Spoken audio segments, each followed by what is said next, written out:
Hello, everybody.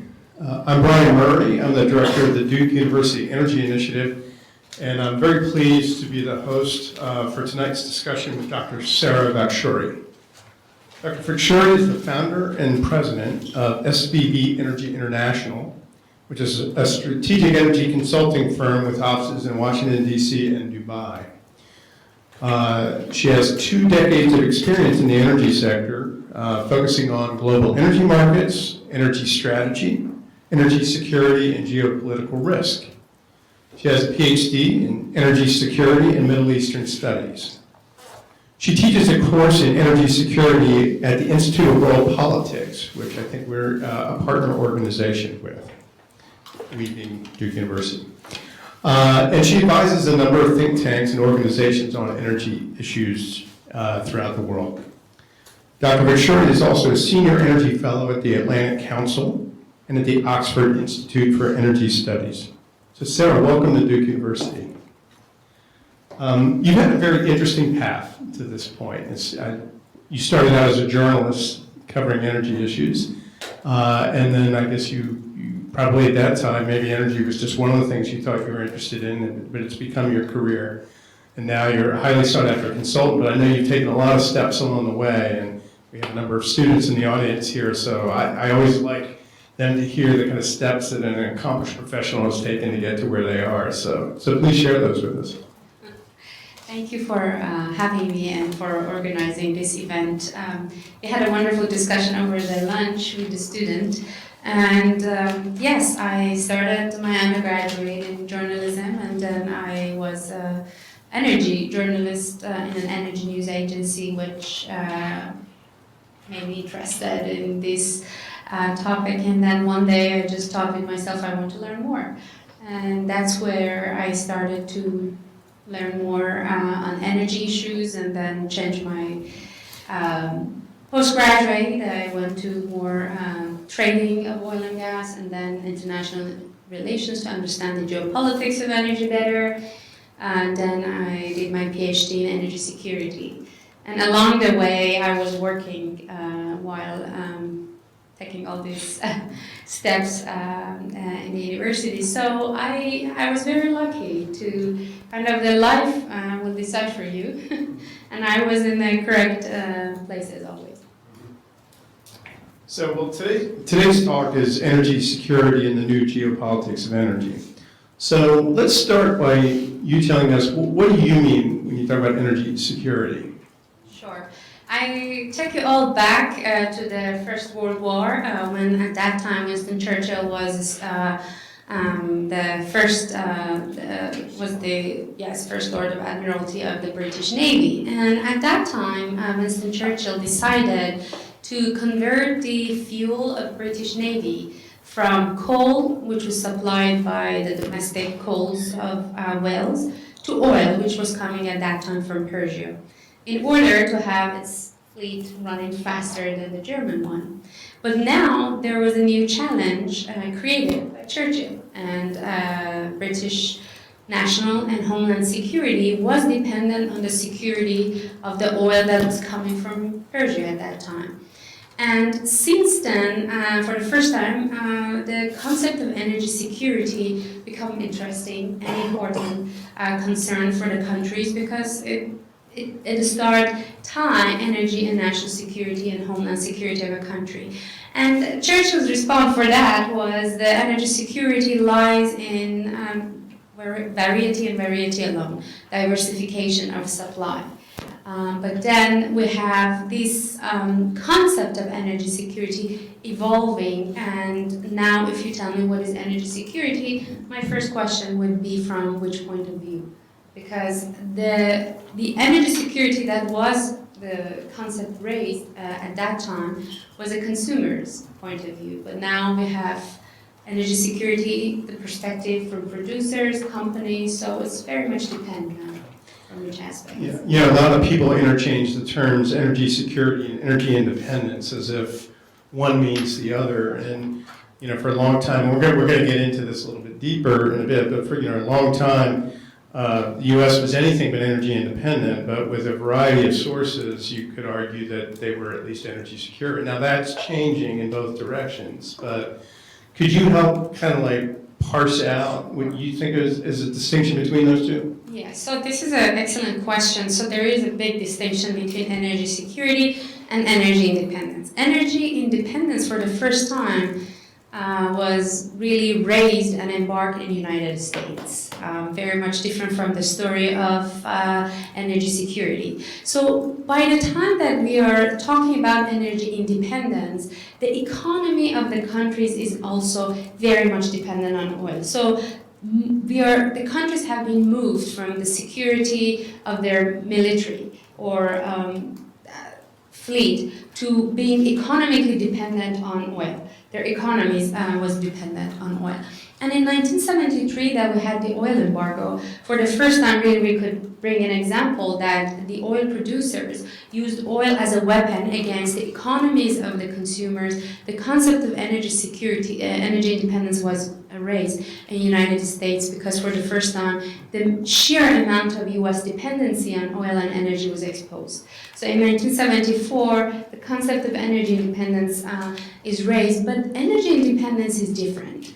Energy independence does not discuss about diversification of supply, but discusses about the alternative resources. So how can we use technologies and with the help of technologies use the untapped resources in the United States that are not only oil but alternative resources. And it does not discuss the economic isolation. So it does not suggesting that U.S. should be 100% self-sufficient or stop importing, but it's just putting emphasis on coming up with new ways and technologies to increase U.S. self-sufficiency. And that's bringing us where we're sitting now, that the U.S. is a net exporter of oil and liquids and largest producer of natural gas. It was interesting. It was actually, because of the Arab oil embargo in 1973, there was a lot of new legislation that passed in the United States that ultimately, some of it led to expanded oil and gas exploration and production, but it was also kind of the first wave of support for renewable energy because it was about independence. And renewable energy, also the gasification of coal because of the abundance of coal in the United States. And so it's interesting now, almost 50 years later, to see what the foundation was of the first movement towards renewables and now how that's sort of come back into the next movement in renewables. And we'll get to that in a bit. But you also, the Arab oil embargo in a way was sort of like a sanction on consumers of energy. And it was a way to expose the United States in particular, by far the largest consumer of oil in the world at the time, and still the largest consumer of oil in the world. But when you think about sanctions right now, it's sort of going the other way. You think about sanctions against major producers like Iran and Venezuela. And so energy has been, it's an overused term, but energy has been sort of weaponized in terms of international geopolitical risk. And so when we talk about the new geopolitical risk, can you kind of pull together sanctions and the new geopolitical risk? Exactly. We are sitting at the time that the oil weapon has turned from a weapon or a policy or tool leverage in the hand of producers into the hand of the other against some of the traditional producers. So this is again, I love to go back again to history, from back into the history. If we look at it back between 2000 to 2005, President Chavez of Venezuela in OPEC, all of his statements, he's talking about that the world's eyes are on the OPEC, whatever we decide in the OPEC, and the world should say goodbye to the cheap oil. And all those market manipulations that started by producers or traditional producers that we have changed by few phenomena. Before the shale production and abundance of oil and gas resources that we have in the United States. We have the physical oil market that reduced the pricing capability of these oil producers. By having benchmarks in physical and stock market, their capability to manipulate the prices have reduced. Could I ask maybe for some of the crowd to talk a little bit more about what you mean by a physical oil market?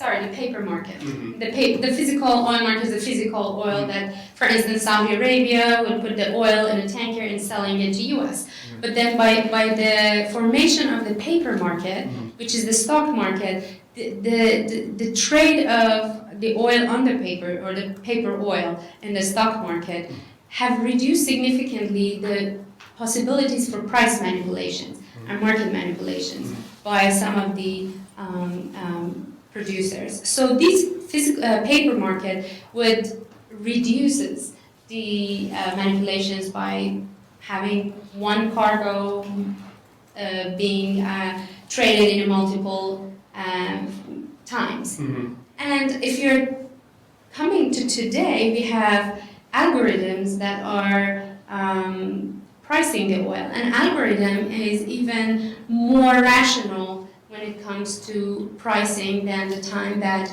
we had even the paper market, humans deciding in paper market. There was a time that we were talking about the market sentiments or psychology of the market. But things have changed so much today that going back to the sanctions you said, Venezuela and Iran, their export almost disappeared from the market. We have Libya that due to the civil war and problems that the country has the production is almost down by 1 million barrels per day. And OPEC production, OPEC and Russia, OPEC plus production have been cut significantly. But we had the attack on Saudi facilities. We had constant tanker incidents in the past year because of the U.S. sanctions on Iran. So all of these geopolitical events did not have the similar impact that, for instance, Arab oil embargo had on the prices. And when we're looking into the pricing, we are dealing with an algorithm that does not even have the human hormones of stress or worries. It doesn't have sentiments. It transfers everything in codes, and it looks at everything into pure supply and demand, looking at inventories around the world, looking at supplies, and have a more rational decision when it comes to pricing.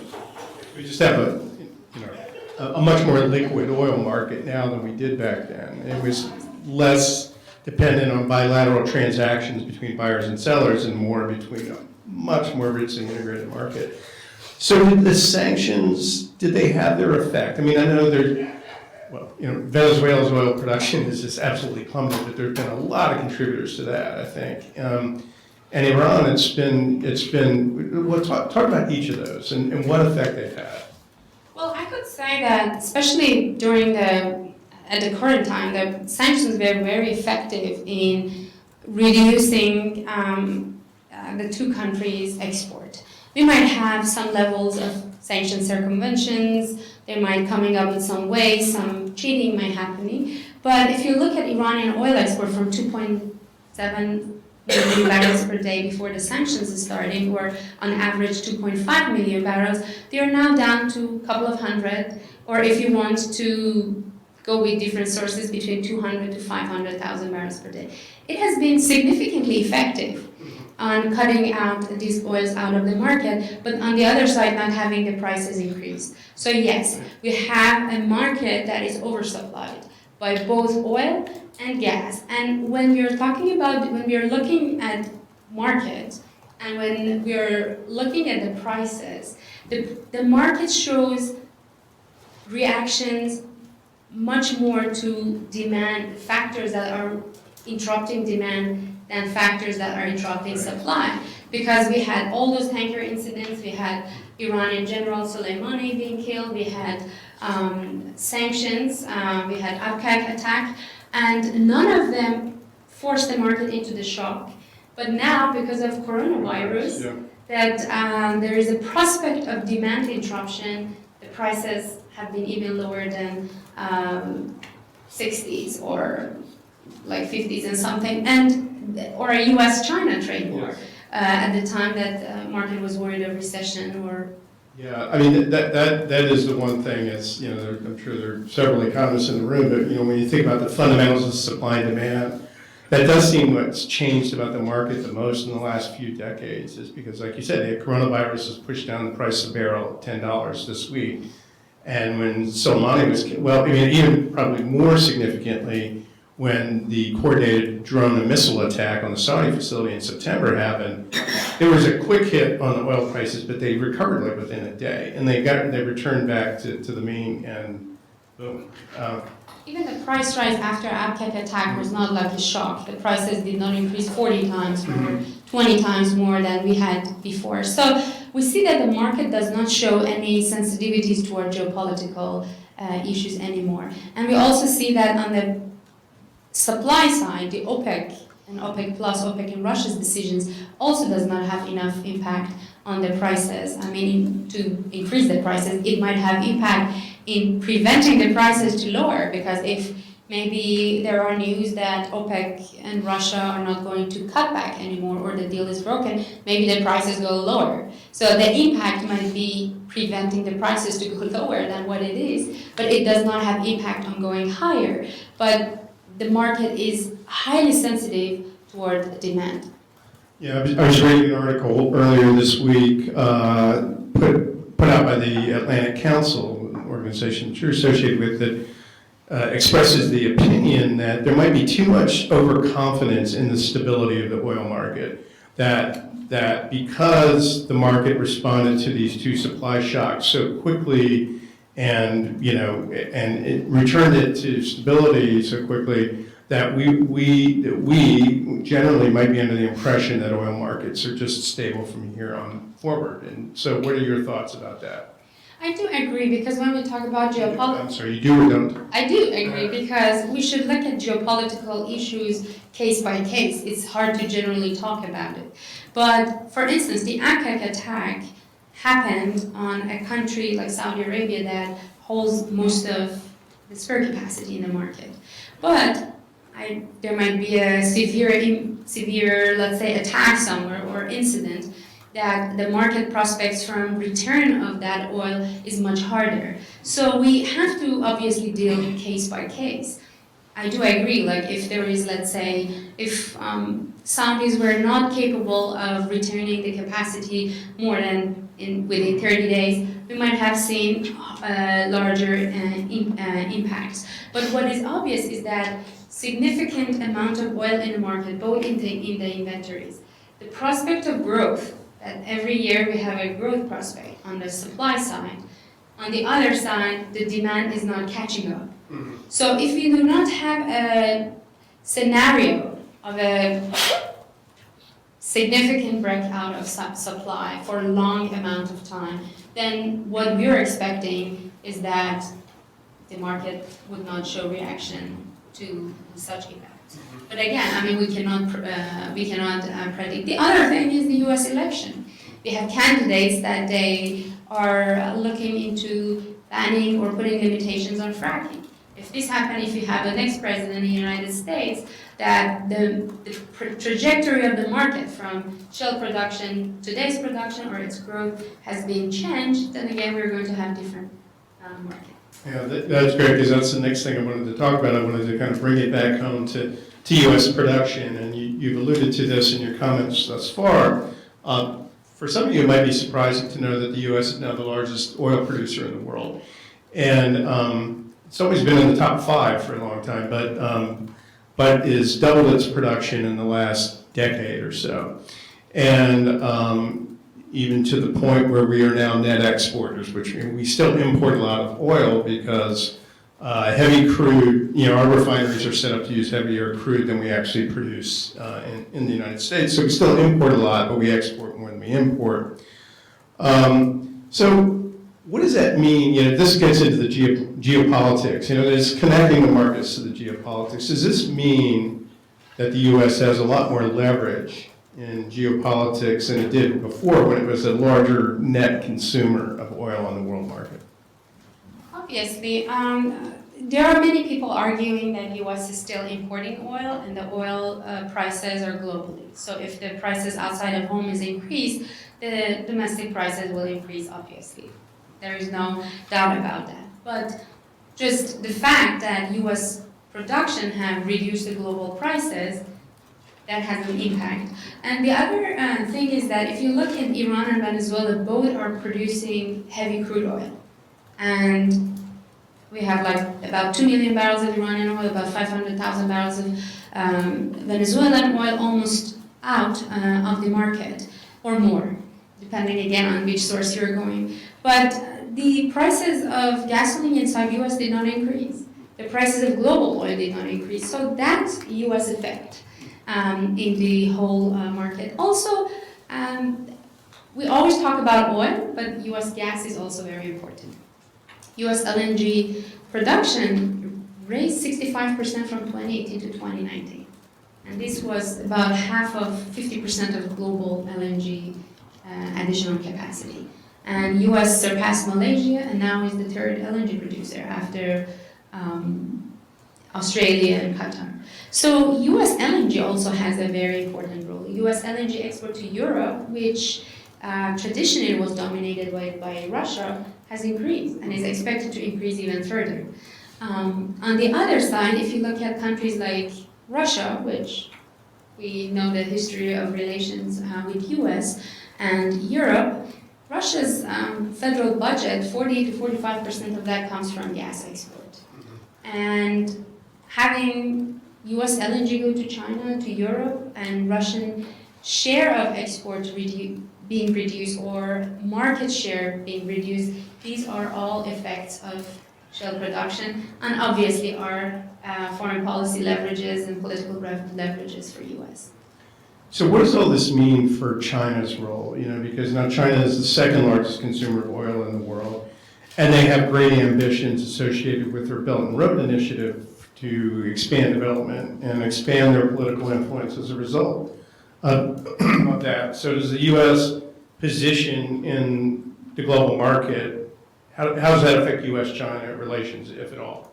Well, obviously for U.S., like any other major producer, China is an important market. And for China, U.S. is a good source of diversifying its resources. So we could say this is like a perfect marriage because Russia is importing about 70% of its oil from Middle East, where we are considering an insecure place with lots of turmoils.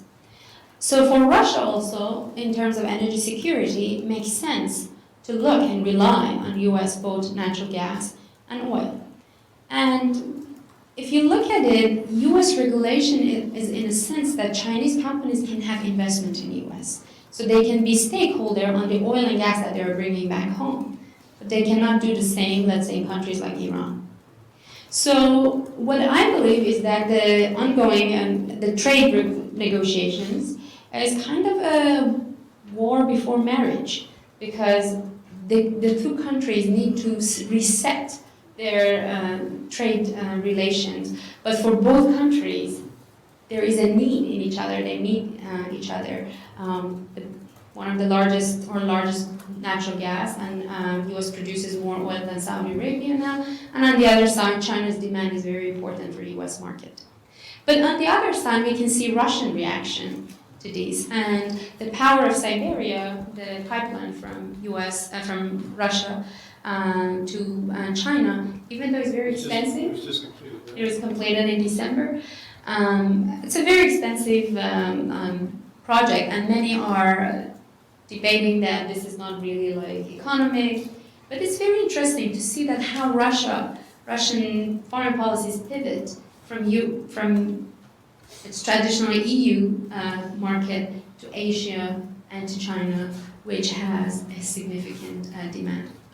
And if you look at it, the European demand is shrinking for oil and gas due to different reasons: efficiency, role of renewables, and lower economic growth.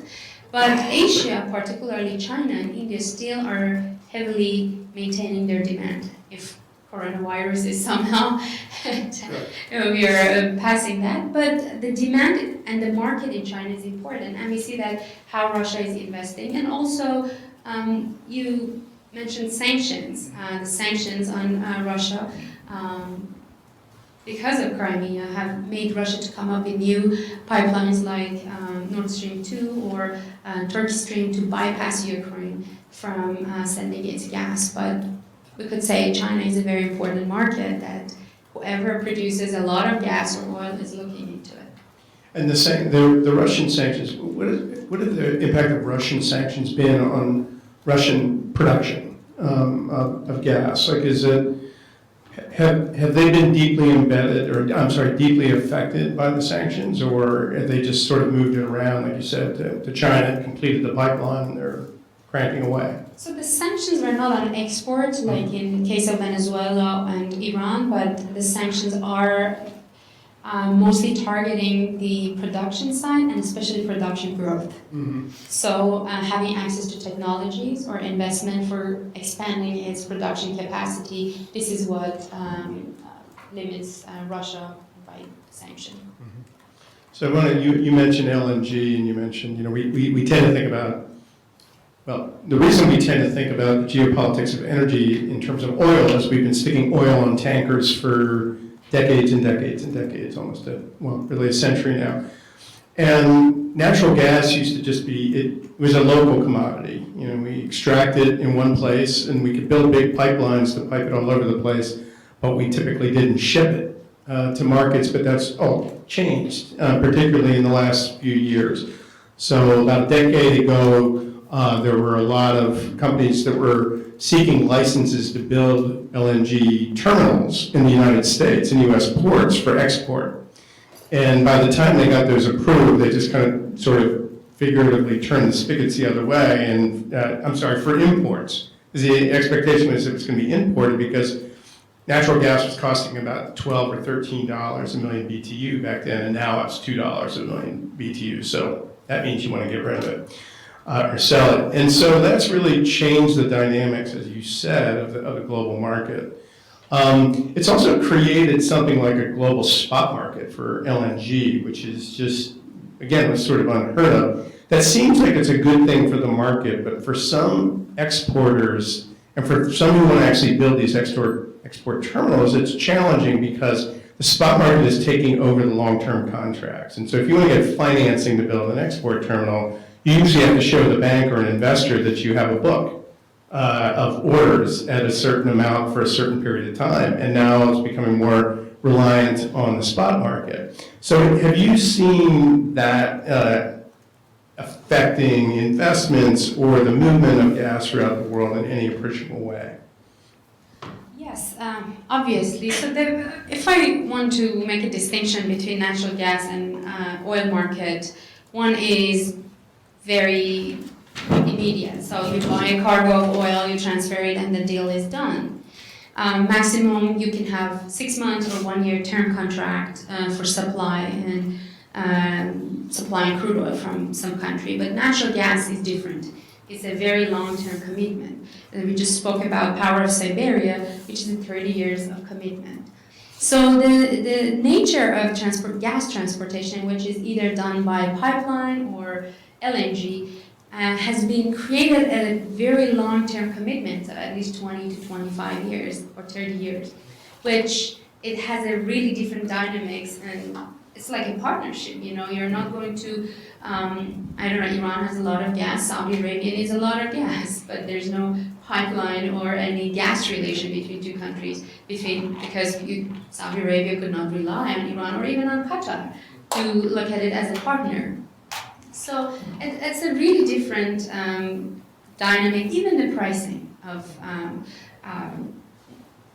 gas is different. It's very regional. It's very much different. It's not like crude oil prices that are global.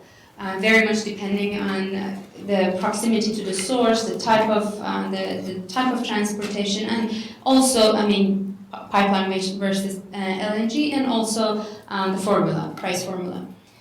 U.S. LNG have changed the LNG market. As you said, now we are having a lot of significant amount of LNG cargoes with all these terminals being built in the US, that we are going to have again an oversupply of LNG in the market. That had, first of all, impact on the prices because the prices have reduced significantly. And now for all these long-term contracts, all of the receivers of LNG are negotiating for lower prices. The other impact is that if there is enough terminals and also tankers that they can help, we're going to have spot market or short-term contracts. And these are all the impact of US LNG in the market. But again, US LNG and US natural gas have created another dynamic in the market because traditionally 3 countries of Russia, Iran, and Qatar held about 60% of proven natural gas in the world, and now we have US, which is a different player. I mean, along with Australia, but I'm talking about the reserves and resources in which countries. So these are all new dynamics that have been added to the global energy market by having US. And it's very interesting. I like to, going back to these historical statements, some of them are very interesting when we look at it today. Matt Simmons did not only talk about the peak oil, he also predicted in 2003 that by 2005, US is going to embark a long-term natural gas crisis that only is going to be solved maybe by prayer. By praying? By praying, Okay. yes, by saying a prayer. Yeah, well, a lot has changed since then, Yes. right? You know, it's interesting, there have been a lot of protests against pipelines in the United States for a variety of reasons that we're going to get into when we start talking about decarbonization. But, one of the things that people have pushed back on is the notion that moving either oil or gas by means other than a pipeline is potentially a lot more dangerous, whether it's by rail or by ship. So as we move to a global market for natural gas that is enabled by LNG to be shipped, have you thought much about how that might affect the security of supply to different places? I mean, is it easier to attack a pipeline or to shut down a pipeline than it would be to stop ships from going abroad with LNG? Yes, both have their own vulnerabilities. So pipeline could be attacked, also could be politically leveraged. For instance, the case of the Iran-Pakistan-India pipeline that was negotiated for many years. It's made sense for India to import very, let's say, cheap natural gas from Iran, but the pipeline had to pass through Pakistan. And the US and the India-Pakistan relation did not still, until today, convince India to let this pipeline to pass through Pakistan because it could easily be leveraged. Simply, like Pakistan could not even increase the transit prices, let's say in winter.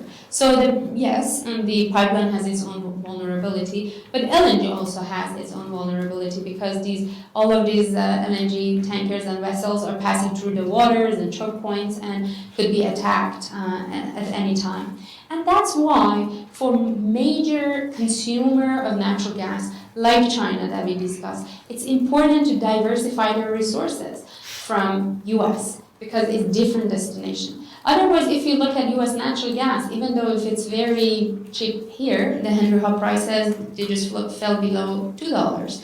It might be the cheapest natural gas if you find it in the world, but you have to put it in a tanker, LNG, and then transfer it long distance.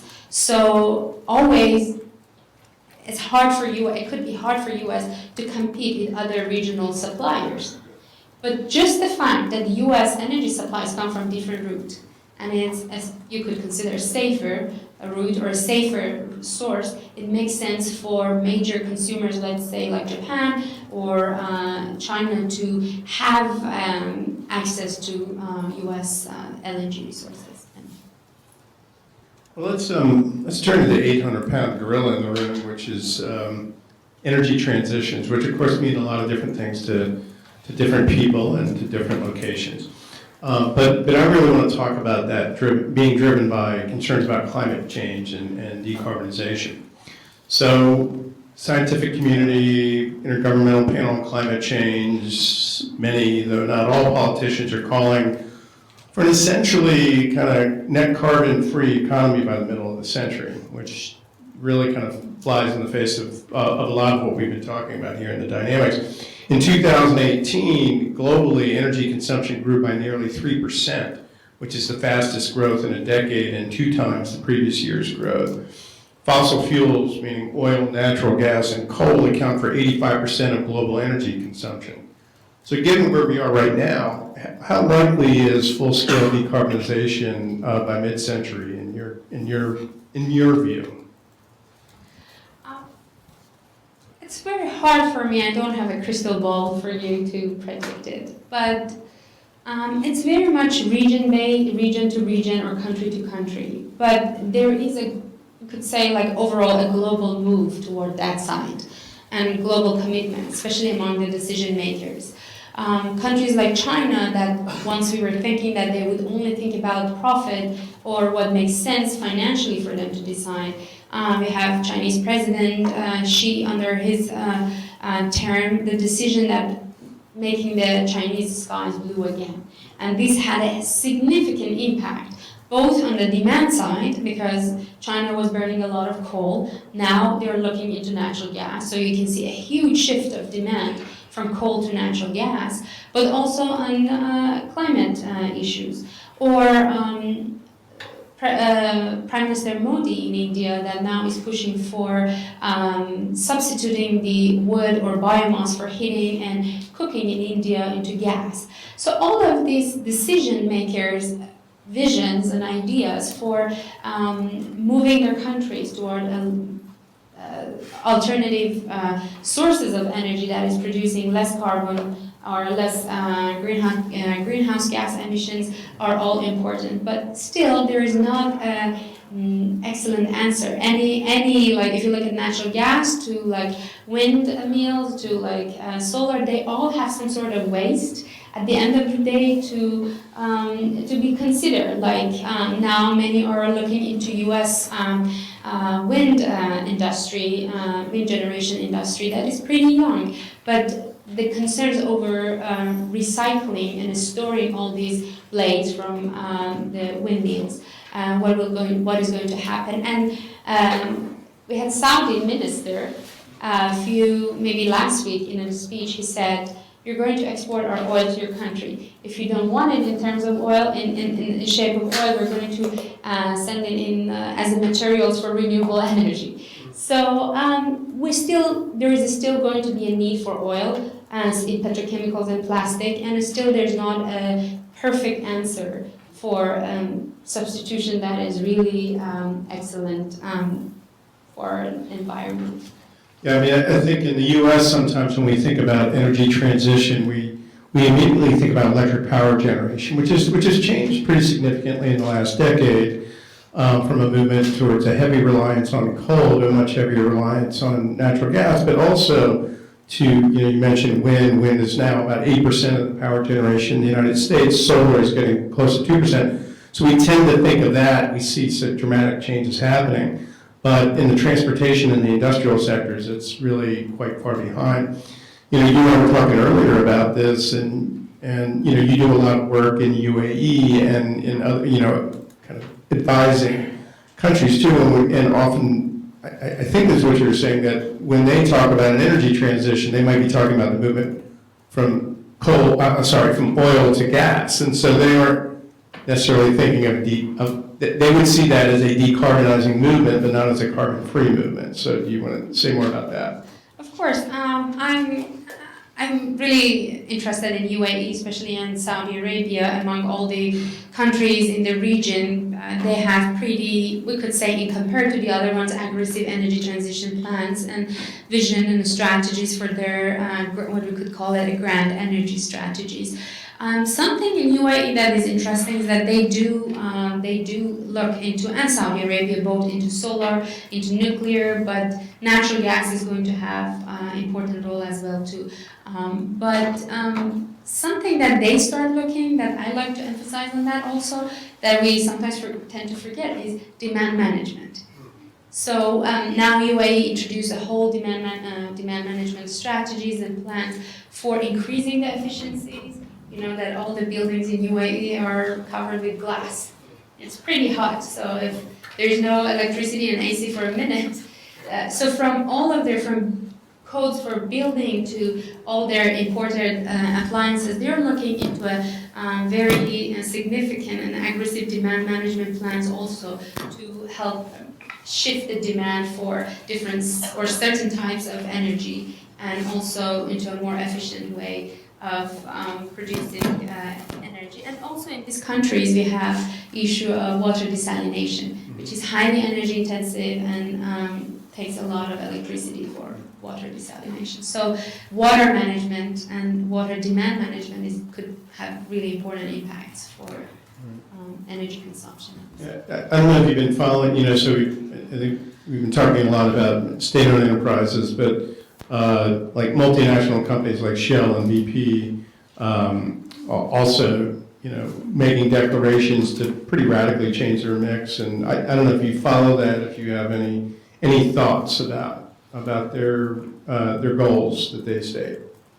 So among all of the international energy companies, we noticed that BP, which obviously has a lot of European stakeholder and presence, had a very aggressive and significant plans into reducing its carbon emission. And what they call it a dual challenge, because all of these international energy companies, in the decades to come, they have to produce more amount of energy because the demand for energy overall is increasing. But while they're increasing the energy production, they have to come up with ways or certain source of energy that produces less carbon.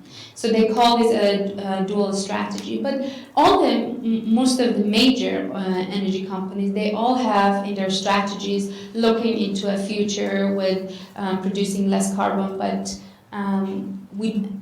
talking to you today, I don't see any I don't see companies forgetting oil as of now, or other like coal or gas. So what we see is that the share of demand is going to move, and also on the production side. So natural gas currently is in the center of all of these grand energy strategies for countries for reducing emissions. Like in China, how much you can use solar to produce electricity. But the renewables energy share is also increasing. But also we should look at it sector by sector. So in transportation sector, we are having electrical, the EVs, electrical vehicles, and hydrogen, gradually substituting the gasoline. And the market share for oil in transportation, like driving cars, is going to significantly reduce, reach maybe close to zero by 2030s. On the shipping and maritime, the International Maritime Organization's regulations for this year, starting this year 2020, to reduce the fuel that has significant amount of sulfur, to reduce their sulfur bunkers, is going to have again another significant impact on the global oil consumption, because most of these ships are going to gradually moving toward using gas or LNG as a fuel instead of oil. And today, that's about 5.5 million barrels of oil used in the shipping industry as just a fuel. So we see that the role of share of oil in, let's say, transportation is reducing. But as of now that we're sitting here, still there are not planes, alternative fuels for plane that we know is going to be viable. There are discussions about using batteries or solar planes, or maybe using natural oil made from, let's say, California plant to be used as a fuel. But on a commercial level, we do not have a substitute for jet fuel that we could say, okay, in the next decade is going to completely be eliminated.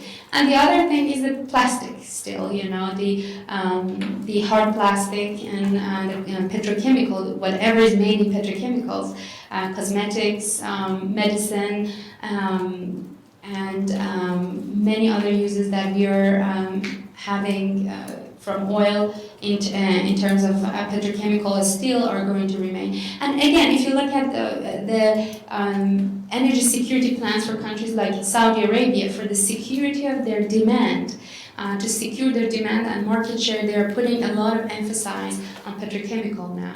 They're moving from decades of investing in refineries now into petrochemicals, or what they call it, oil to petrochemicals, to bypass the whole refinery sector, because the demand for refinery products is shrinking significantly, but still there are demands in petrochemical. Yeah, no, I think you raised two really important points in your response. One is, these companies, first of all, the companies, when they say they're going to be net carbon zero, they're often talking about their production facilities. So not what's contained in the product that they sell.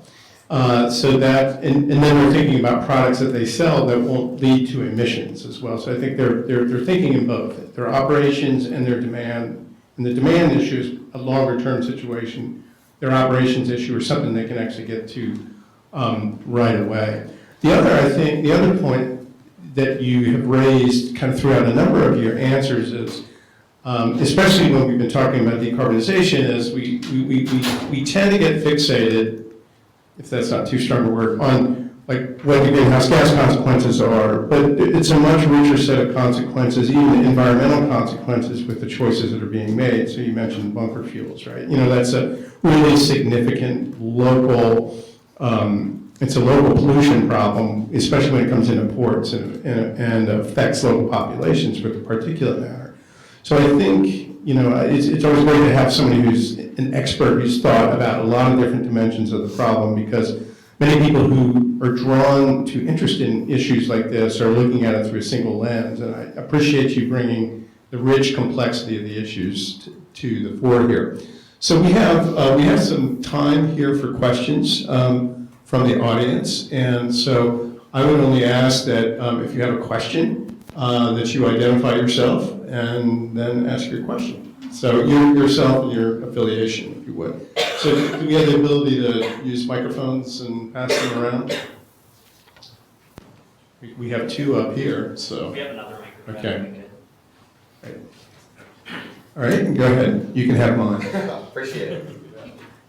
Hi, my name is Jimmy. I'm part of the American Growth Strategy Student Council. You mentioned a few things that might be really difficult for the world as a whole to get past in terms of reducing our carbon footprint. I was wondering if, for example, you were hired to consult, if a Democrat were to win and become the next president, right, and they asked you what are some easy things maybe that the United States could do to reduce its carbon footprint? Like, is it stuff like planting trees, right? Like, is it more windmills? You mentioned a few issues with, wind powered energy in terms of renewables. Is it solar panels? I was wondering if there's anything that you can think of that is like a quick fix that the United States could do that would really make a difference in its carbon footprint. To be honest with you, I haven't done so much deep studies in U.S. on how we want to do that. The world, again, it depends on like where we are talking about. Like I did a lot of work like on the Middle East region or like Latin America. So there is all very different, but something that I would think as a mother for U.S. is that all this shale production of gas and oil, it gives us energy independence or increase our energy independence, increase our energy security, and it is playing a very important role for U.S. energy, like foreign policy, U.S. allies, and as what recently U.S. Secretary of Energy said, U.S. energy independence is not only for us but also for our allies. But the shale and fracking is not good for the environment. And all those water, that the proportion of the water that is being injected and chemical to produce 1 barrel of shale oil is significant. Where is this going to be reused? Where is it going to be disposed?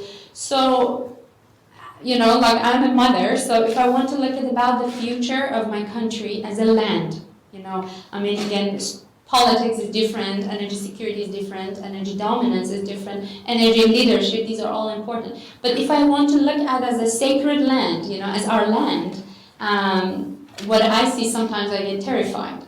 about the impact of all of these fracking on the land, water, land, and the resources. Thank you. Should pass the microphone right next to it. Hey there, thank you for coming. I'm Phil. I'm also associated with the American Grand Strategy Student Council. I was wondering your thoughts on seeing how China is also moving away from coal and into natural gas and doing more research in renewables. In the decades to come, how will that change the U.S.-China relationship geopolitically when China's demand of U.S. exports in energy possibly decreases because of Chinese supremacy in renewables? Well, as I already hinted to that, I think that this could ultimately bring the two countries closer in terms of partnership because especially in terms of natural gas and LNG export and market share.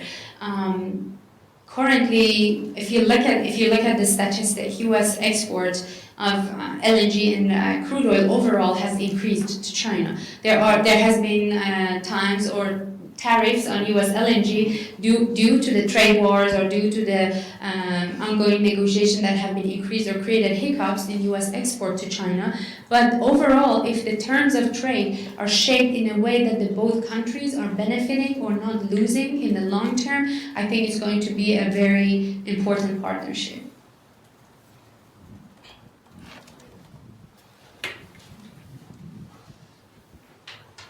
Hey, my name is Winston.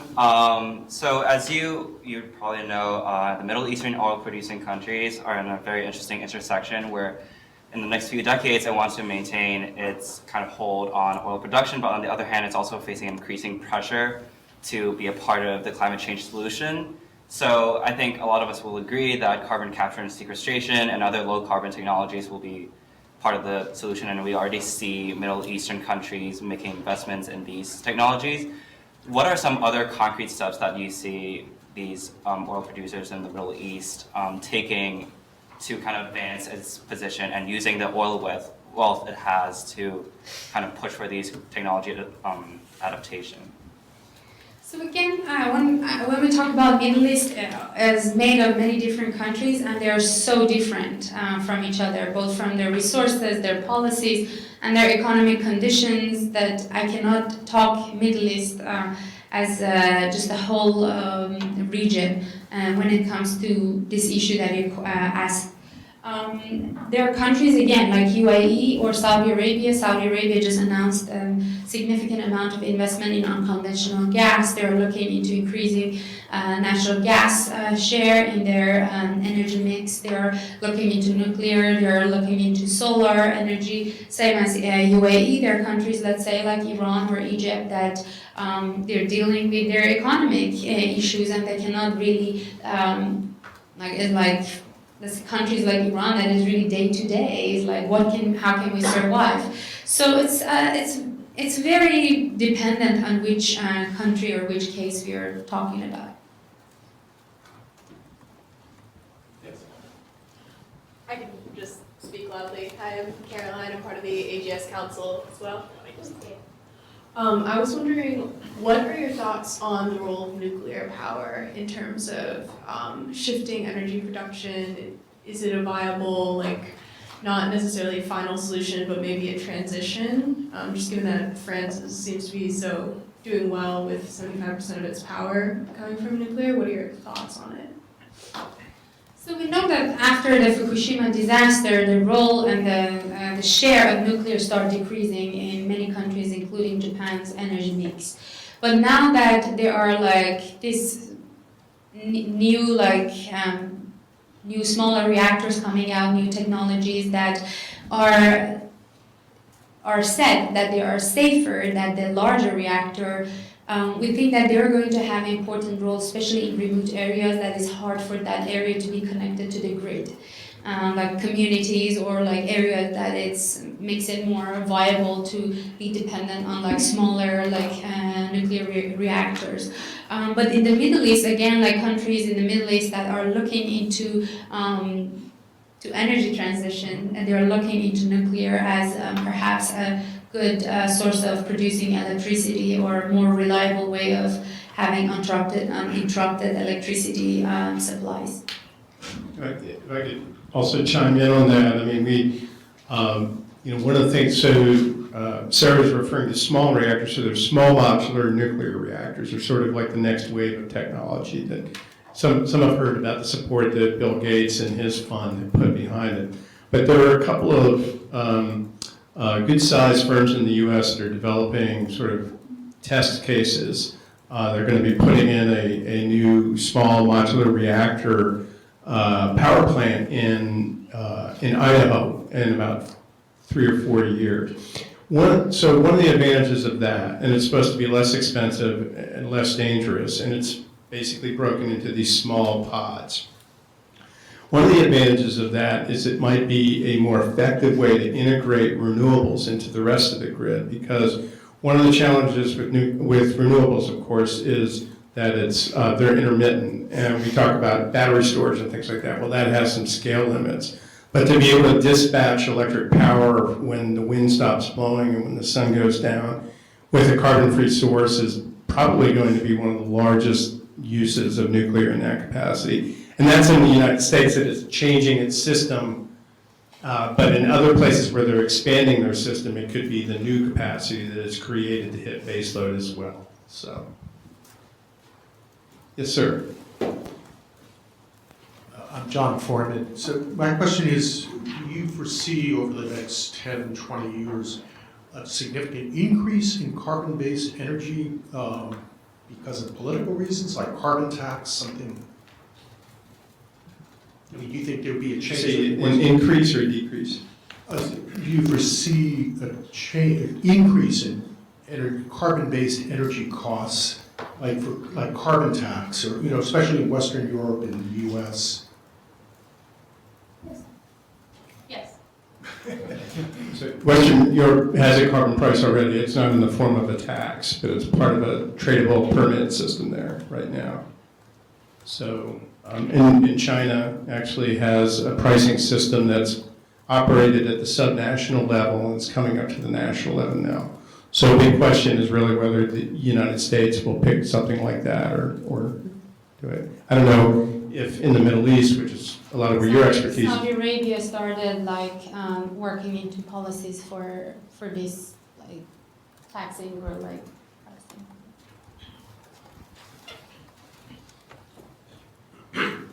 My name is Jeremy.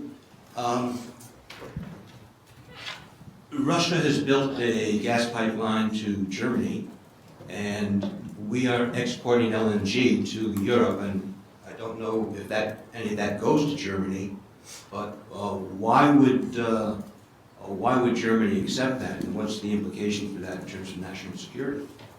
Well, Russian gas is very inexpensive, and all of the European countries traditionally had received gas from Russia. So it's just, again, matter of energy security and economy. Germany has had a significant amount of investment in renewables too, but they are building and expanding their LNG receiving terminals to receive more LNG from U.S. But when it comes to Russia, the price of gas from Russia is really competitive from LNG, because again, its pipeline is way closer to Russia, it's less pricey. So if you're a decision maker and you want to have electricity that is not pricey for your country, you will look into it. It's also diversifying your energy. And something is that the whole story of LNG in Europe, the moment it started, I think with Lithuania, that they start thinking that maybe we should think of building the LNG facilities and bring LNG maybe from US.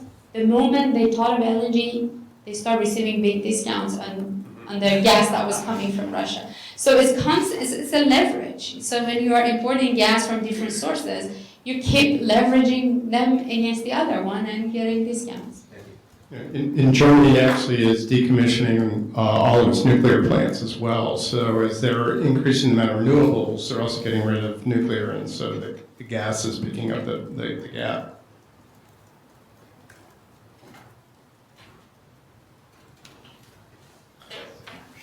My name is Monica. I'm from the Nicholas School of the Environment.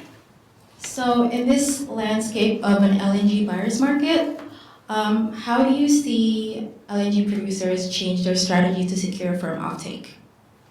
So that's a very good question. So the being a buyer's market, the LNG receivers or buyers, they started to negotiate it for a shorter amount of contract, shorter period of contract, from like 20 years to shorter amount, or like a period of renegotiating the price.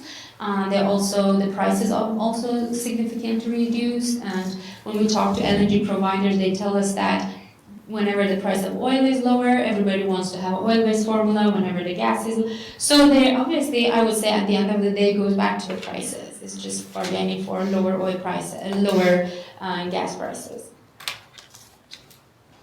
In the U.S., a lot of gas gets flared, actually, where it's co-produced with the oil. Do you want to speak to that at all, and maybe explain to the group why that happens and what the consequences of it are? Of flaring gas? If flaring gas when it's co-produced with oil, but So that's something traditional. Like if you travel like over Iraq or many countries in the Middle East, you see these huge flares, because obviously when you drill well into oil reservoir, there are gas, and that creates pressure, so you should let the gas go out.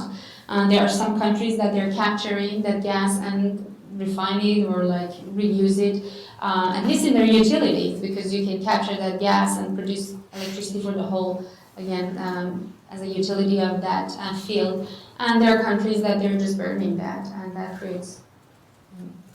yeah, I mean, that's sort of one of the negative consequences of cheap gas, is because it's not even economic for these companies to capture it and pipe it. And of course, setting pipelines is challenging as well. So, other questions? Sure, we have time. Still Jeremy. Fracking, is it as controversial and elsewhere in the world as it has been here? So fracking is a technology that was existed since 1940s. So it has been used for increasing the pressure or increasing the production rate from oil reservoirs that their pressure was depleting and the production was reducing. So what they were using, if they created cracks or fracking in the ground, under the ground subsurface, with chemicals or water and some other materials to untap the resources and let it flow and increase the production. So it's not a new technology, but using that is not so around the world, because shale is so far a U.S. phenomenon. We start having it move to Guyana, but still is a U.S. phenomenon. So fracking at this level, that you're producing significant amount of oil, and with shale you have to constantly drill and constantly do the fracking to maintain the production. This amount of fracking hasn't been used anywhere else really at this rate. So it was again used as an operation to increase the production in mature fields, but not in such extent and such volume to raise the production or to produce. And again, like amount of water and chemical that has been injected to the ground, this is huge, and all of this is going to go back on the surface. And again, where is this going? You cannot dump it anywhere. And also the earthquake, and your fracking. So I think there are records of earthquake that have been increased in areas that have been fracking in some states and cities. There are researchers that have that had impact on the acoustics of the oceans, and so. I'm sorry. No, you have. There were discussions in this past year by the administration about giving offshore leases, oil field leases, and is that necessary given the extent of the fact that we're net exporters now, or that will granting those leases and creating oil production offshore will that reduce the fracking, or will it just be more the merrier? You want to answer? I have an answer. It's less, the expectation was there was going to be a lot more demand for those leases. But with oil just pivoting around $50 a barrel and $55 a barrel, and also a number of very politically influential governors in states like Florida, the same party as the president, saying we don't want that off our shore. So it really hasn't taken off in quite the way that was expected there. So doesn't mean it's still there. Doesn't mean that at $147 oil like we had back in 2014 that the interest couldn't come back again. I didn't say, there's one thing about fracking. It is in the United States anyway. It was, as Sarah said, hydraulic fracturing has been around for a long, long time. The new innovation was horizontal drilling, and so instead of just going straight down, now you go down, and with improved analytics, you know where the seams are. So you go down and then you move over, and that was the real productivity boost right there that 12, 13 years ago just took off and increased the abundance of extraction. George Mitchell, he's the hero of the shale. So horizontal drilling also existed since 1980s, and it was practiced. So what Mitchell did is that he combined the two technologies together, and that's what made the shale so viable. Something also about the current environment in the United States is that even though the prices have reduced significantly, because when the shale started, everybody was talking about the oil of $70 to $75 as a break-even price, then $50. Now there are areas that they're talking about $30. How much should be the oil price for having these investors and the oil guys to continue their operation? The mantra for that is the capital discipline. So they have reached to an amount of capital discipline that those that they have reached, they have been sustainably produced and contributed to U.S. production growth. And do you want to say anything about the fact that actually a lot of the investors in shale oil and gas in the United States have pulled back their investment?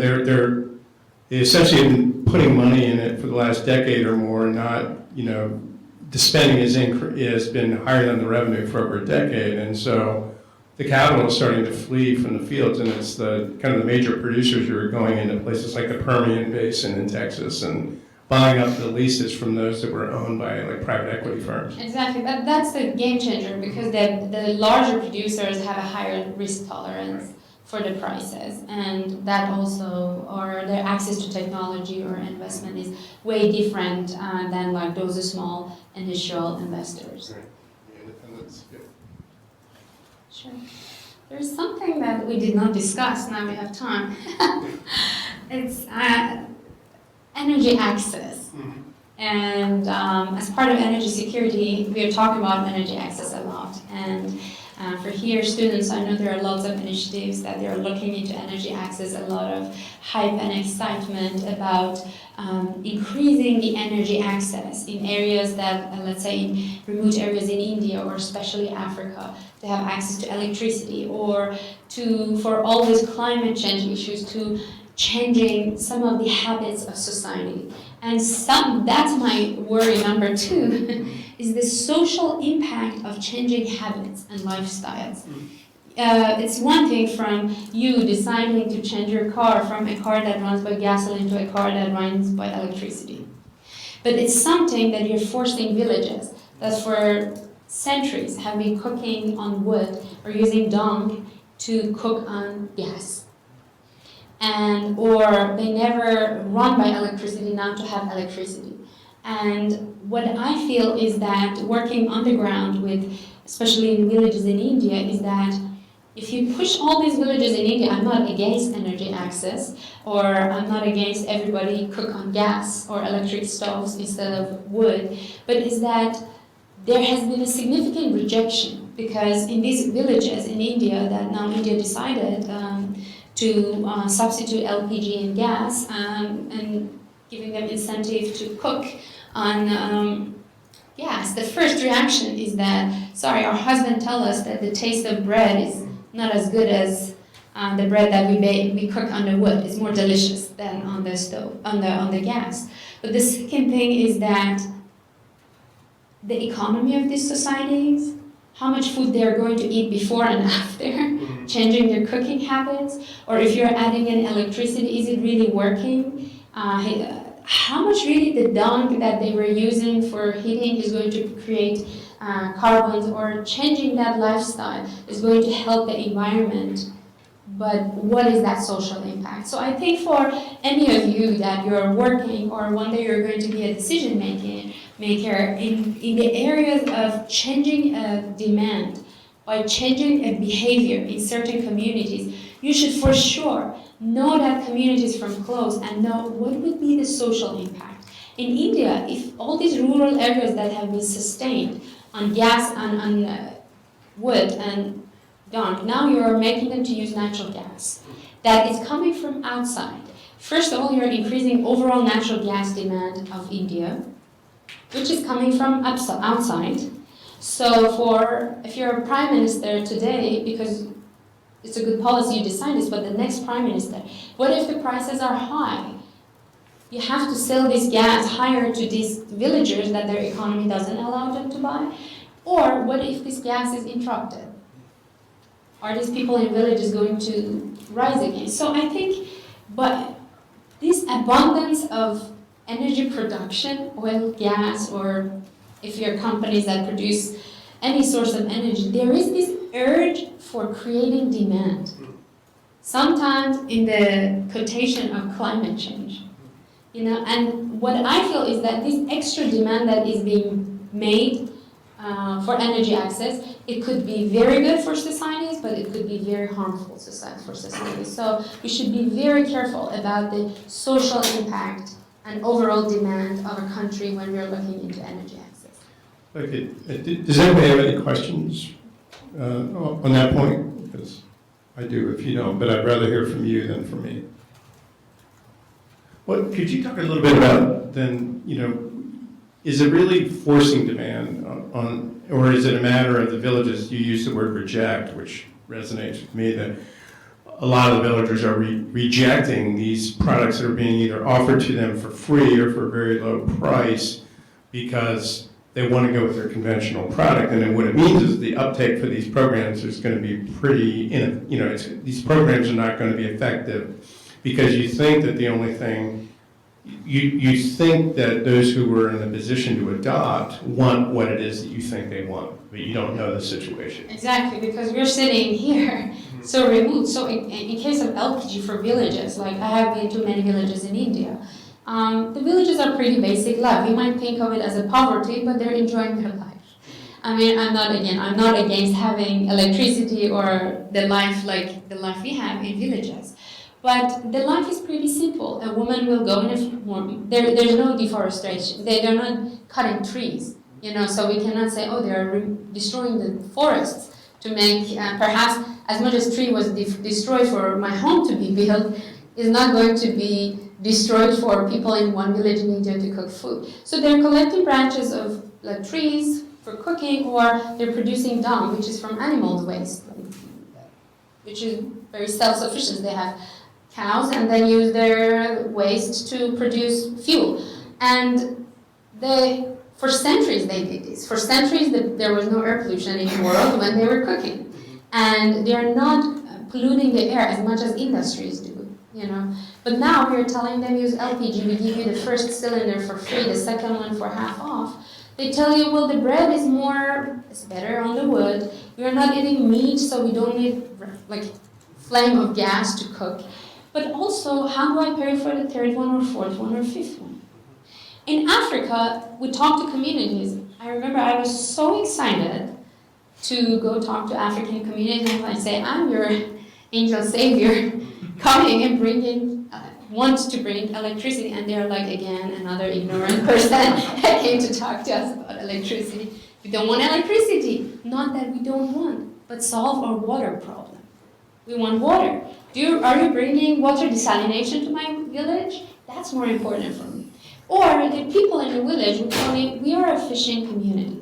So when there's sunrise, we wake up, we go for fishing, We come back, we sleep when it's sunset. If there is a lamp or light, or if our son wants to move out of the village, don't be a fisherman, then what am I going to do? The social impacts of it. And now in India, because India President Modi talked about, Prime Minister Modi, Subhagaya plan for electrifying 100% of India, 100% access. I see that there are research centers that they are writing papers and suggesting ideas for electric stove going to villages in India. I lived in Delhi for many years. We did not have electric stove because even in Delhi there was not 24 hours every week electricity. What if there's no electricity? Is this a solar panels producing electricity for stove? Then how do they cook at night? Do you want to put a battery near that stove or connect those villages to grid? And again, it's all this data that we get from government that they are not necessarily 100% accurate. Like there might be houses in villages that they have lamps, but the lamp is not connected to the grid. Or there might be a grid that is not 100 every day giving electricity because villagers don't pay for it. Yeah, so, I mean, music to my ears, I guess. So, I introduced myself at the beginning as the director of the Duke University Energy Initiative, and it's an interdisciplinary institute on campus that connects from the basic sciences to business policy and law. And the whole reason for our existence really is because an issue like energy is not only interdisciplinary in nature, it's just not just an engineering problem of figuring out the cheapest way to produce energy to deliver some outcome, but it's doing it in a way that adapts to and understands and the sociology, the economics, the spirituality, the humanistic dimensions of it. And this is like a perfect anecdote to end it on, because that is kind of the issue. Whether we're talking about geopolitical battles or whether we're talking about local energy access, it's really just it's not only complicated, but it's a full problem. So I want to have you please join me in thanking Sara for a very, very stimulating session.